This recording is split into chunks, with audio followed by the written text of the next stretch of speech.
Hi, everyone. Kumar Danatran here with the Meridian Point. Thank you for joining us. Today, we are joined by Diana Larsen. She's one of the most influential voices in the Agile world, and she was the first to tell you that Agile didn't invent itself. With over 30 years working at the intersection of team improvement, learning, and leadership, Diana is a roaming leadership agility advisor. I like the roaming part.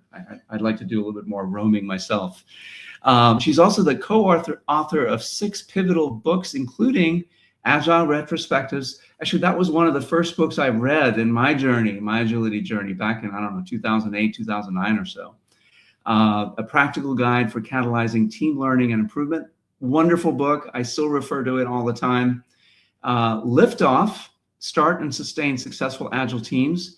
And her most recent book, co-authored with Tricia Broderick, Lead Without Blame, Building Resilient Learning Teams. So you can kind of see a theme here showing up in at least some of her books. It's about the team. She co-originated the Agile Fluency Model with James Shore and serves as a keynote speaker, consultant, and mentor to leaders navigating complex, rapidly changing environments.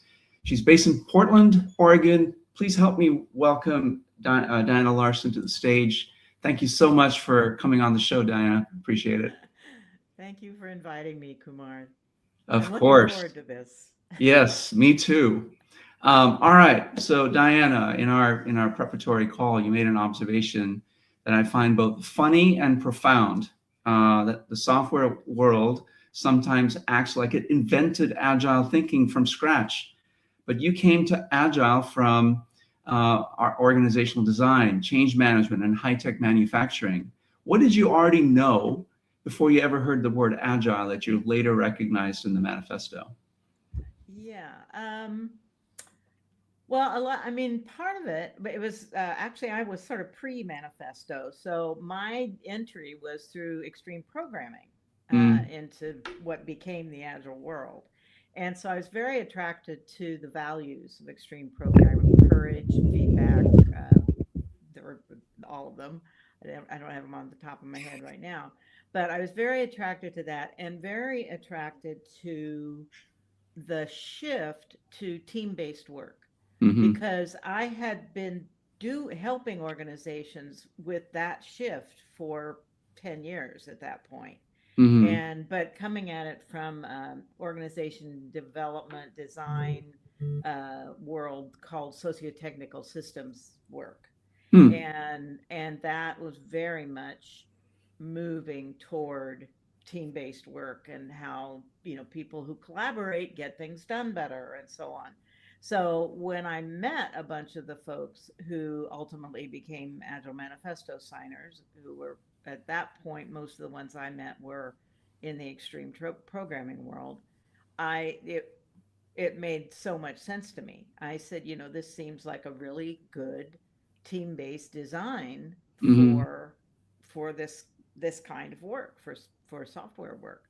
So I had been doing that. I already had ideas around what became retrospectives, already had ideas around what became Liftoff, because we'd been doing those things with teams for the group that I was with had been doing those things with teams for some time. Yeah. So, I've always really enjoyed hanging out in the software engineering software world, and had a lot of colleagues there and so on. And so the fact that I could take what I already knew from my background and bring it into that community was actually pretty exciting to me. My dad was a systems analyst back then. I was a kid that got to play with flowchart templates, things like that, and had actually had a couple of courses in programming on a mainframe and things like that. So it just felt like such a good match for me. With my professional background and then my interests in that world. So yeah, that's amazing. It's funny how in our conversation I shared, I think my origin story is that I started in restaurants, and there are a lot of things that I learned in running a restaurant that are really very agile and nimble, and in nature. And of course, you work with teams: the front of the house team, the kitchen team, and the prep team, and so on and so forth. And I think it was that experience that I brought with me to software when I finally left the restaurant business and got into IT and software development, and started working alone, which is really hard for me to do because I was used to working with people. And so one of the first things I did was try to change that, and I didn't know anything about Agile, but other people did. And I said, hey, Kumar, we ought to try this Agile thing. This was in the early 2000s. And so that's how I got started in Agile. So it's interesting how you bring a sort of an OD lens.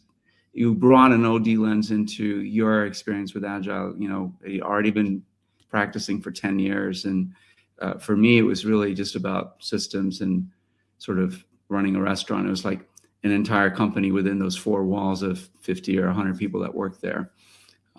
So interesting parallels. You introduced a distinction when we did our prep talk that I thought was really profound. Well, profound, I don't know, but you defined it in a certain way, right? The shift from knowledge work to learning work. Can you break that down? What that means for our audience? What is the difference? Well, yeah. Well, when the term knowledge work was coined back in the day, Peter Drucker and some other folks started talking about knowledge workers, and that they distinguished that as kind of mind work. It's the knowledge you have accumulated and how you manipulate that is a part of your work. So attorneys and certain kinds of agents and accountants. So the field of accounting has been the credits and debits and those kind of basics has been around for centuries, right? But as we learn more about the economy and things, there have been new structures put in place, new things. And so, but it's basically that having that deep understanding of your field, right? How your field has evolved, what the state of it is now, right? And so working with what knowledge work, rather than what your hands, what your muscles can lift, or what your physical body can do, how fast you can dig a ditch or manipulate materials in an assembly line, something like that. So, but I think of learning. I mean, a number of people are starting to use this term, learning work, and it's one of those things where you find a thing and then you discover it all over the place, right? Yeah. So my definition may not be exactly everybody else's, but my idea is that learning work, it tells us that we cannot rely on the knowledge that we have accumulated, and the ability to put that to use in different domains, or different settings. What we have to do now is notice when the world around us is changing, when there's a new technology on the scene, when any number of things are happening around us, and be able to learn what that means to us and connect it to those things that we know, but not just rely on those things we know. And Barry O'Reilly, I think, wrote the book Unlearning. How quickly can we let go of some of that past knowledge in the face of that doesn't apply anymore? But what does apply now? And that's where the learning comes in. So it's not like we jettison knowledge work, but we have to add this intense need to continually learn what's going on in our world, our professional world, or whatever, and be able to apply it very quickly. So you can't take another 4 years for another degree before we're able to well, it'll be obsolete anyway by the time you get that degree. Yeah, absolutely. Yeah. And that disruption is changing things so quickly. Yeah. And it's a problem for people who have been used to saying, well, I'm the expert in my Mm. field. You Mm-hmm. can't stay the expert in your field anymore if you are not devoted to continually learning how your field is changing. So how do you see that manifest on teams that are learning teams versus knowledge worker teams? Well, how a good example and that Tricia and I wrote about in Lead Without Blame is when COVID came. Right, we knew a number of folks who had high performing teams, right? Mm-hmm. Because they had established really effective routines that they used and really effective work processes that helped them in whatever it was they were building to get things out the door, have high quality, those kinds of things. But when COVID hit and they could no longer be co-located, when they needed to learn very quickly about how to work remotely, those kinds of things, so many of those teams fell apart. They were no longer high performing. They struggled. And yet there were some who just said, oh, well, things have changed. Now we're going to have to learn to work remotely. What are the tools that are out there that we can use? Well, how do we bring those into our workplace and our world? Is that sufficient? Is there some new thing we could build that we could offer the marketplace, Mm-hmm. like Zoom and some of the, Right. what this is a huge change, this COVID and this working from home. What does that tell us about what's needed in the world now? And Yeah. how quickly can we bring that online?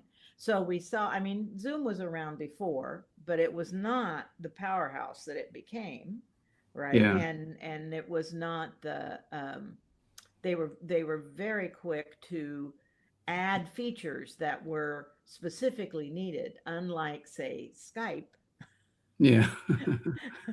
Yeah. which was also, a online video and audio communication device, but didn't really fit for the needs of teams. Slack came to be a Yeah. much bigger power. I mean, you can just Mural and Miro and the whiteboards, the online Yeah. whiteboards. Um, those were the ones who noticed Yeah. what that this new world was going to need new tools, Yeah. and they got busy building those Yeah. And rather than certainly, staying stuck in yeah. this isn't how we've always worked. How this Right. this is the thing that always worked. Why isn't it working now? Sure. And when you got stuck in that, you had a problem. Yeah. In many ways, the pandemic forced us to become more learning oriented teams to figure out Yes. what works and how we can keep pace with the change, right? The change that Yeah. was all around us, right? We had to figure out how to deliver value in a very different environment, and Yeah. that catalyst forced us to do that. But I'm wondering also, in terms of shifting from knowledge work to learning work, it's that speed the speed to learning. I think you mentioned this Yeah. in our prior conversation. How fast can you learn and incorporate that knowledge into the future work that you do? And I would say that that's probably another differentiator, right? To be a high performing team that is always learning and improving how they work. That speed to learning is an aspect of that.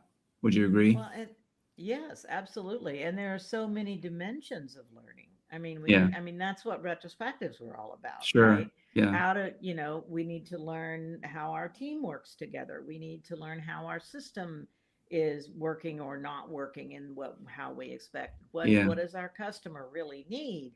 What does the organization need from us in order for the organization to thrive that we're in? I mean, there's so many different aspects of learning that have been needed, Yeah. and some folks just step up to do that, and the folks who can't have a problem, right? Right. No, good point. There was something you talked about in our prep conversation about AI not really waiting for us, right? The companies that don't make the shift from knowledge work to learning work. What happens to them, right? AI is a brand new disruptor, right, in this space. Yeah, Not I brand mean, new. It's been around, but it's really right. accelerating. So what Yeah, happens to it's companies that aren't making that shift? well, I think some of them are making some very bad choices right now. Um, Instead of saying we have this really great workforce, we've hired these people carefully for their capabilities, and they've got a lot of institutional knowledge now. How can we implement AI in such a way that they can all start learning more together? Organizations are saying, oh, well, we'll just get rid of all those people and Mm, we'll expect AI to do their work for us, right? yeah. And I mean, in a nutshell, right? It's not quite as cut and dried as that, but it's close enough for this conversation. And and that, I think that's a big mistake. Hmm. Um, the things that if we want AI to serve us, they're going to, if it's not for AI for machines, if we're not, it's just AI we're putting into robots, but it's something that we expect humans to use. We're Mm, building something that we expect humans to use. We're building software or whatever we're building. Um, then we still need to have humans in the mix because they're going mm, to know. And it's humans who are going to make choices about these things, and hmm. it's human reactions. And so what we need is to be able to use AI for sure. I mean, there's people are starting to explore it and understand some new things about it and so on. I'm familiar with a number of those efforts, and but use it in a way that makes sense when it's mixed up with human cognition and human capability. Yeah. So how can it be an assistant and not expecting it to lead at all? Yeah. Because it doesn't have it. They're wonderful things, but they're the all of the agents that are out there are very narrow. They're Yeah. focused, and they're Yeah. very good in this one mostly knowledge work area. But Mm, when it mm. comes into the need to learn together, that's that's something that's being explored, but is not yet Yeah. widely used. So the AI And today you're thinking is more could be the knowledge base, the knowledge store that can help humans learn faster. Would you say that? yes, yeah. Yeah. Well, So sort of that's one way. That's one thing that can happen. yeah. Yeah. So a model could be that AI and human in the loop, of course, still in the loop, Yeah. very much in the loop, using AI to bolster what they already know, but more importantly, to help them learn faster how to adapt to, whatever it is that they need to adapt to, the requirements that they're working on, whether they're a lawyer or an accountant or a software developer, or whatever the case may be. Yeah. Yeah, Well, I can and see some of that. the things, yeah, some of the things that I've written about in the past, like my book with Ainsley Neese, Liftoff and Agile Chartering, it's like, okay, well, so what will that look like when we have a couple of humans and a team of supporting agents all collaborating together? What does Yeah, that collaboration look like?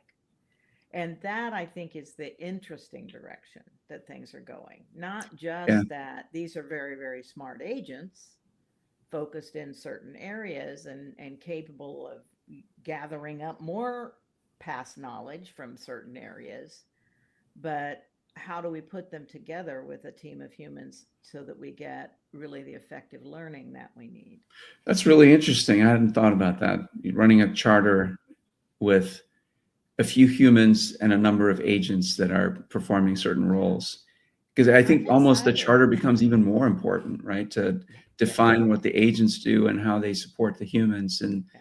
in their thinking and their learning, but also to define what the agents do and what's expected of them in their role as analyst or whatever they happen to be, right? The analyst agent, the developer coding agent, the QA agent, or, again, this is software context, but is that where you were going with? Well, that's certainly one direction. I mean, I think there's a lot of different directions this could go, but definitely, I know some folks that are experimenting with something called ClickChain.ai that are experimenting with some of these team-based things where it's a combination of human and teams. Right. I mean, human and agents in a team, and how do you make that work? And my expectation is that something like chartering the team, doing a liftoff or whatever, making sure that the agents all understand the purpose of why this team has been brought together and what the expectations are for the mission. What are the expectations for how they're going to build it and what the customers need and those kinds of things. And then where are their, in Liftoff, we talk about having purpose and then alignment, right? How do we make sure that the agents and the humans are working well together? What's needed to understand that? And what context are they in? And each functioning part of that team, whether it's AI or human, knows what their role is in that, is going to make a huge difference in the work that they do and how quickly they are able to do that work and get busy on it. Right. That's fascinating. Yeah, I have to read more up on that. I mean, I use AI all the time, but the company I'm currently supporting isn't really. They're still in their infancy, and trying to figure out what the governance models are and how to use these tools and what's acceptable and what's not. So, while I use it a lot with my work and certainly in in the company, Agile Meridian, it's interesting where this is headed. I saw an article the other day that said, hey, general purpose, was it GAI, general AI, whatever it is, the sort of the super intelligence is coming, within the next year, and then we'll be having to figure out what our place is in the world. Yes. So, and we've always needed to figure that out. Yeah. That's true. It just takes on. It's just there's some new things in our context that haven't been here before. But my grandmother was born in 1906, and during her lifetime, it moved from horse and buggy to automobiles to radios and television, and she went through huge a changes. lot of technological change. Yeah, right? huge. So we always have had to make those adjustments, and each one is challenging because it's something new to learn. That's true. That's very true. It's a good thing to put that in perspective. Actually, I just wrote an article about the automobile and that exponential change, and compared that with the solar battery revolution and that exponential change and the parallels between them. And you're right. We've been through this before. It's not the first time, and we will survive. the pace of it and that curve that you're talking about, that is different. That is different. I mean, how many centuries did we have of depending on horses and that's true and wagons with wheels, right? That's right. Various kinds. We had a long time to get in used to that, to bring it to high levels of technology and so on. And with automobiles and airplanes and some of those things, it's been only, a dozen decades? The pace of change has certainly increased, and the internet, in the 90s, and then, it's definitely accelerating. And humans are not very good at detecting exponential change. They're good at change on, more reasonable timescales. And so we don't really do a very good job of knowing that, we're living in an exponential time. I need to accelerate my pace of learning just so I can keep up.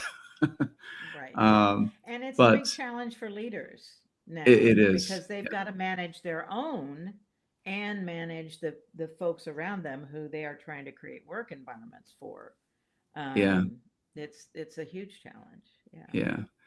I want to shift to the book Lead Without Blame with Okay. Tricia Broderick, and you make a powerful case, both of you, that blame is the enemy of learning and therefore the enemy of resilience. Can you describe? There it is, with all I your only have a notes. few notes in here. Yes. What does Yeah. that mean? Yeah. Blame the enemy of learning and therefore the enemy of resilience. Well, if I think about it in a physical way, a physiological way, right?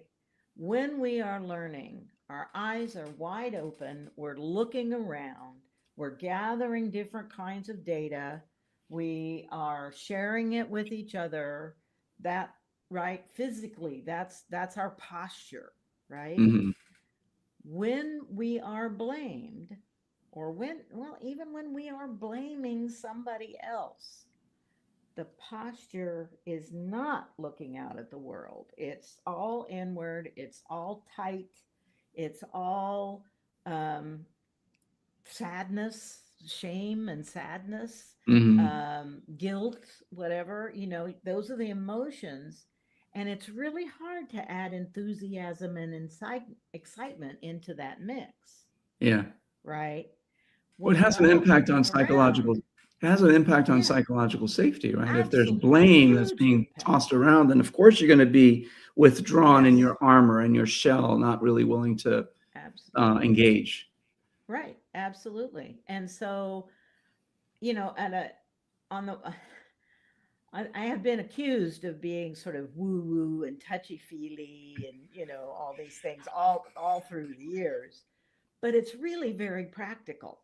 Hmm. It's really very practical. If you've got people who come into a meeting already trying to point fingers or hold off the blame that's headed their direction or whatever, what kind of creative thinking are you getting from that person?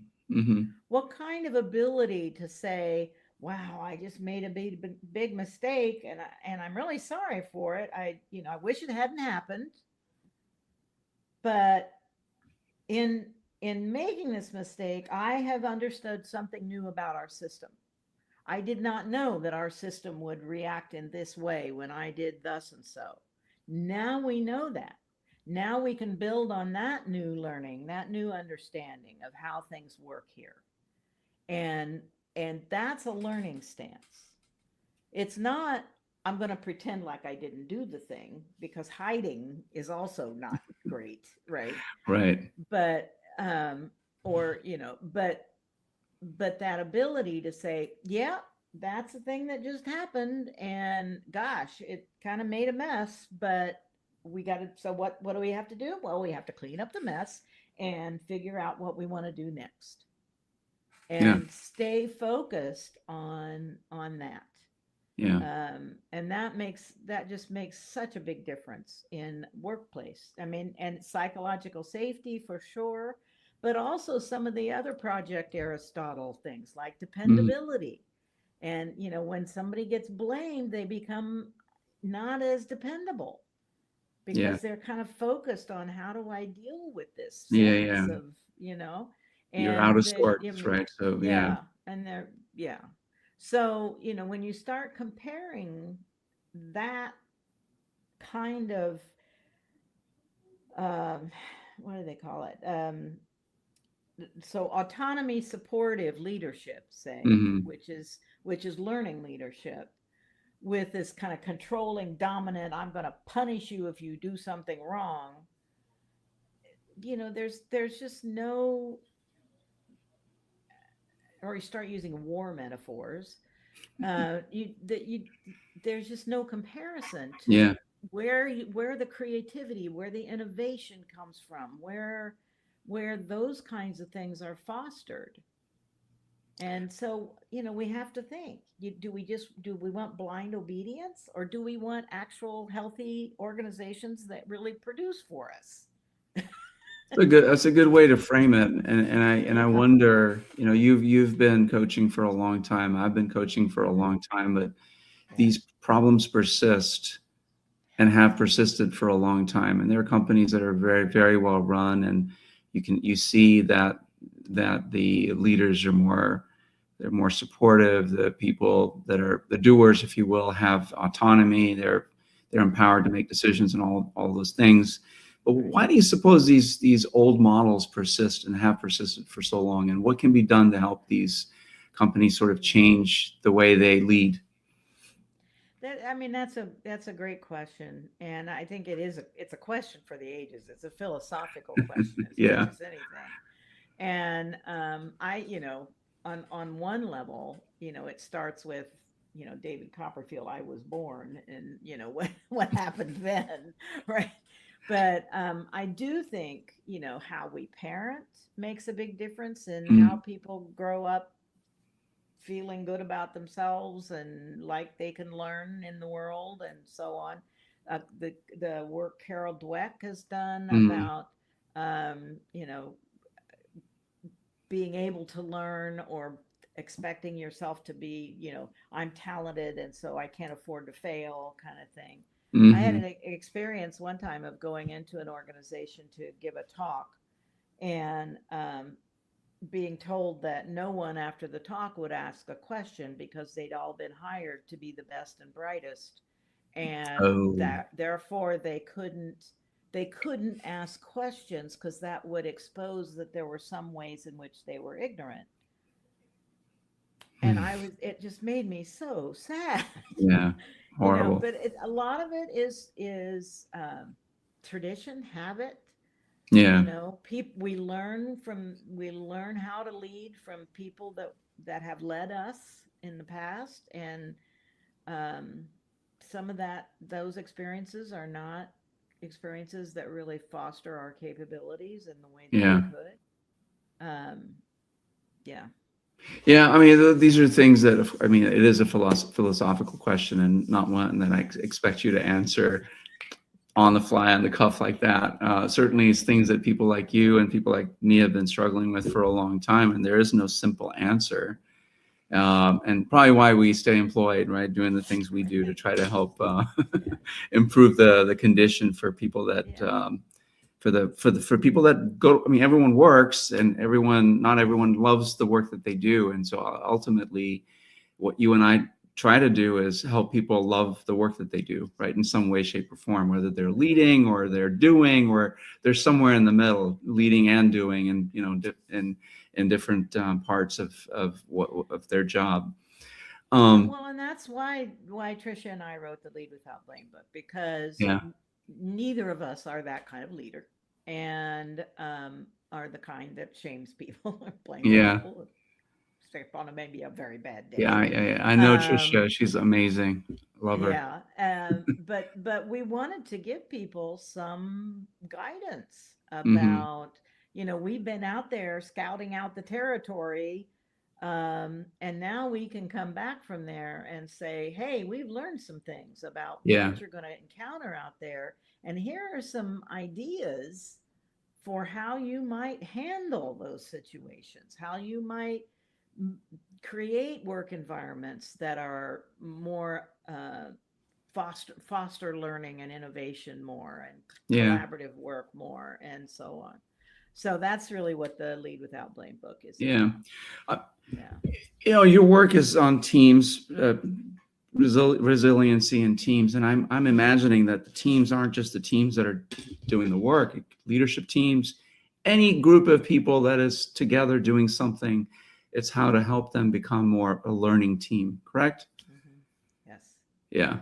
Yeah, and that's my sense too. Is with our disruptor method, that's what we try to sort of instill, like a leadership team, product team, whatever it might be. It's a team, and it's how do you become more than the sum of your parts, if you will, right? All right, we're getting a little long, so I'm going to ask you one final question, and then we'll go to some lightning round. And if there's anything that I didn't ask you, then certainly please bring it up. Okay, all right. This is related to the Agile Fluency Model. And it was created, and my understanding is created specifically to push back against the idea that there's just one right way to do Agile. What does your model invite leaders to ask or do instead? Well, people are always asking us, could we have a Agile Fluency organization or whatever? And I'm like, and I say, no, the model is a model of team behavior. Mm-hmm. That's what it's a way of looking at teams and understanding their behavior and what we can expect from them, which has enormous management and organizational implications. Mm-hmm. So what we ask for the Agile Fluency Model is that you spend some time thinking about what is it you really want from your teams. Mm. First, does the work even require a team? I mean, some folks are still doing individual contributor tasks handed by managers, and they're in an environment where that works. Good for them. Anytime that you're starting to look at kind of more complicated or complex work, though, you're probably going to want to put a team of people's brains on that, right? So what do you need to expect from those teams? And so that's what the various zones that we call in the Agile Fluency Model, the zones. Which zone do you need, which can give you some guidance on what kind of learning do you need to support?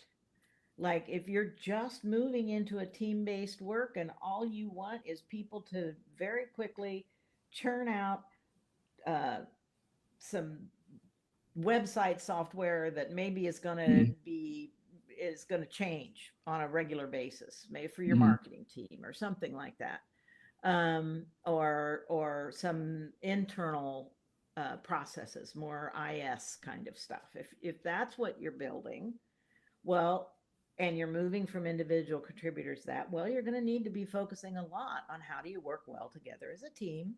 How do you understand what your customer is going to value? Those kinds of things. And we call that the focusing zone. We're just going to really focus on being an excellent team. And we're going to, we're not too worried about technical debt because the products we're building aren't going to be that long lasting and so on. Well, if that's the environment you want and that's the kind of product you want, then what you need to provide is support for that kind of team. On the other hand, if you're selling software as your primary product, and you need to do continual updates to it and add new versioning and those kinds of things, then you're probably going to need to be in a different zone. And you're going to need people to work together in a different way. And you're going to begin to need some cross-functionality in there and continuous deployment. It goes on. Yeah. So if you want to learn about the model, go to agilefluency.org, and there's a white paper there you can download for free. Yeah. But the idea being really understanding what it is you really want from your teams and doing the deep dive of getting very clear about that as an organization, and then giving your teams the support they need to provide that, and not just assume that every team is interchangeable with every other team. And like for those focusing zone teams, basic Scrum is a really good place to start. I love that.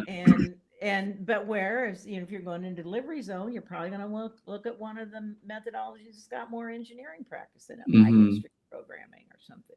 So that's why we say it's not one size fits all. It all depends on what kind of product are you trying to build in your organization. What kind of outcomes are you hoping you'll get from that? Right. I like that it asks questions and then provides some guidance as to what to start with, right? As opposed to frameworks that say, okay, this is what you need to do, go do this. And so you start from something that you may not need for the problem that you're trying to solve. So I really like that. All right, what have I not asked you that you'd like to share? Well, what's coming next?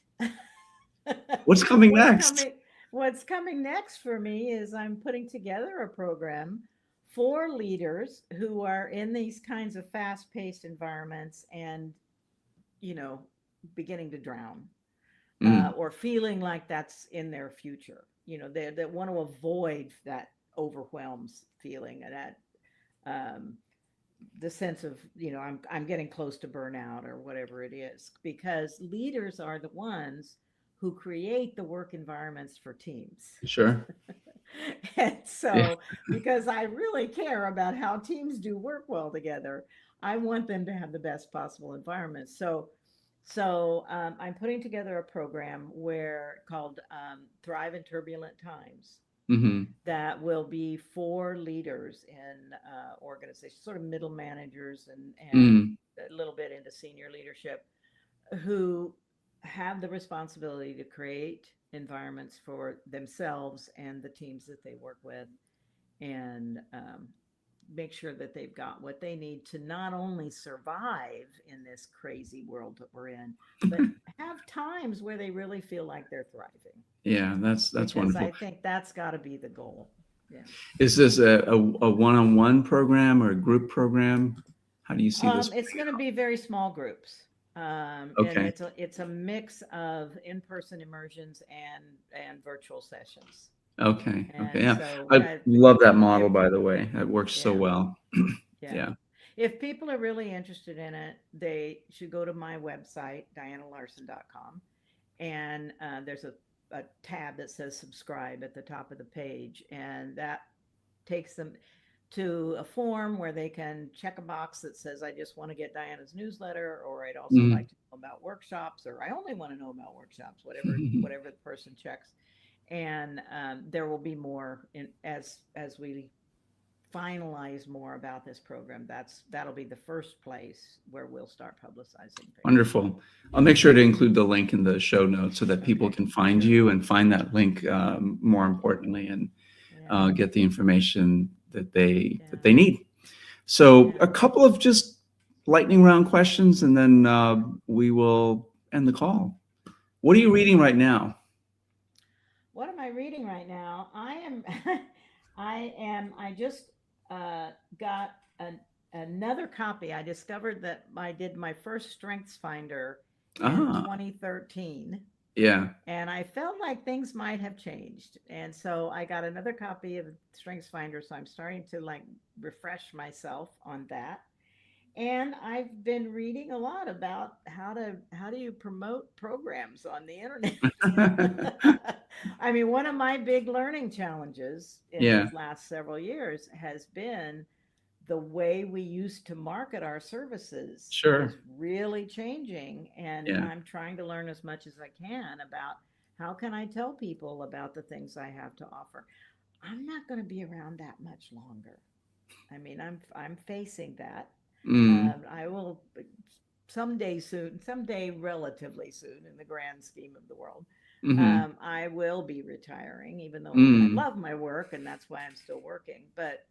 Um, but I do want to do some things before that, of and course. so it's a time in my life where I really want to start sharing a lot of the things that I have learned in my career, that are still relevant, or that I have learned and then adjusted for current times, And that's, because I get to spend a lot of time thriving, and I want to share that with folks. yeah, that's wonderful. I'd love to learn from you, Yeah. Diana.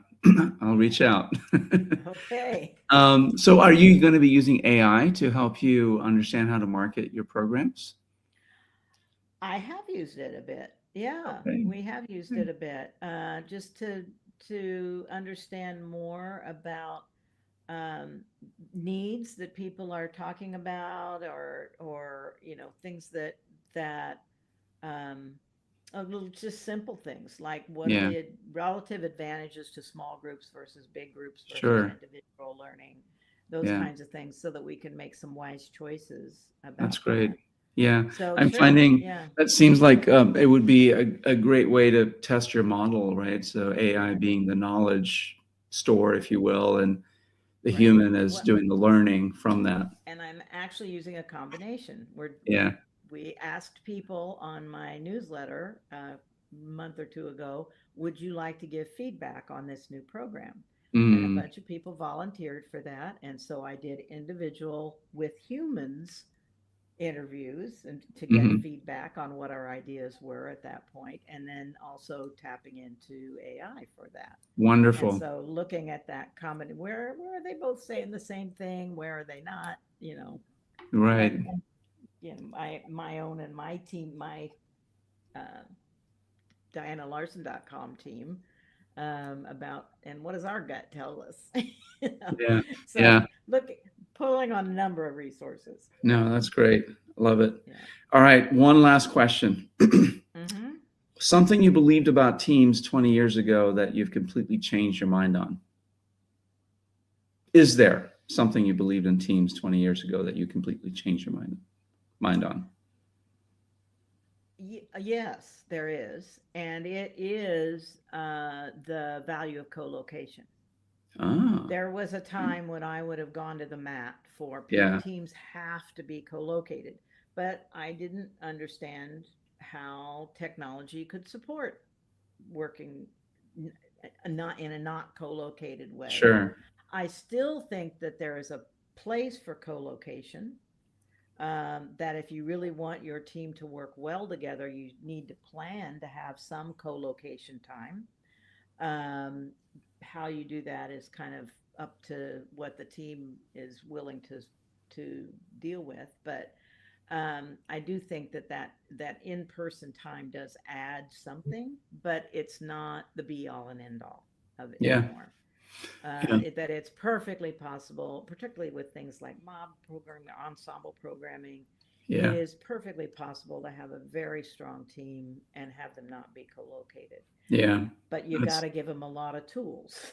Yeah, that's true. To be able to do that. Yeah, that is a good insight. And of course, all the things that lead to high-performing teams still apply, probably more so with a team that's not co-located. But I agree with you there. Yeah. All right. Well, thank you so much, Diana. It's been a pleasure speaking with you. I feel like we could talk for another hour easily, but I don't know that our viewers would sit for 2 hours, maybe 45 minutes, an hour, maybe at most. But we'll have to have you come back and we can explore some more of the ideas that you have and do that in another session. I would love to do that. All right. Awesome. Thank you so much. Thanks for watching. See you next time. Bye, everybody.